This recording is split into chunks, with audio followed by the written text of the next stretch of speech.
鸟类的飞翔。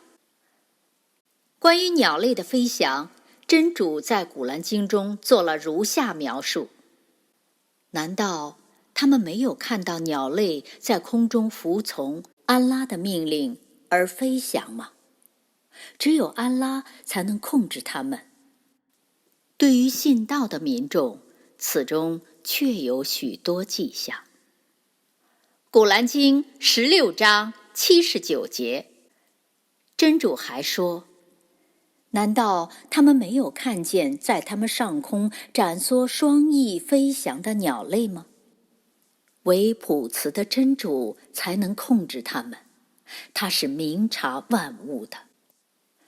古兰经67章19节，上述经文中所用的 amsak 一词原意为控制、掌控，意指真主以他的意愿掌控鸟类的飞翔。这几节经文强调指出，鸟类飞翔完全取决于真主的造化。现代科学指出，鸟类的飞翔动作及轨迹只能用完美来形容。试想，年幼的鸟儿在没有任何训练与指导的前提下，竟然能够长距离翱翔天空，完成极其复杂的旅程，到达目的地。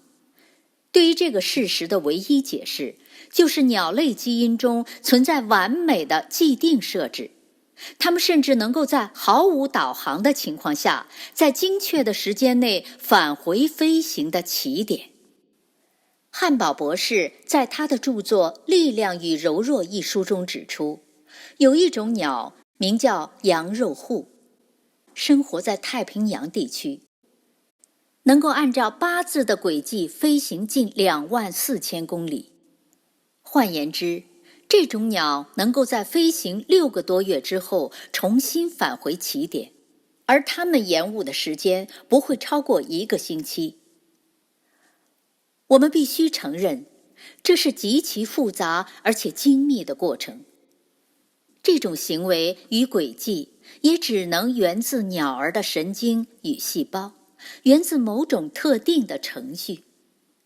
难道我们不应该去想想，是谁设定这种程序的呢？今天我们发现，鸟类的飞行只能是它们身体内的程式所操控，而生物体内程式的编制者，只能是天地万物的创造者安拉。换言之，今日的科学新知印证了1400年前启示的古兰经。它描述在天空翱翔的飞鸟是受全能的安拉所控制的理论。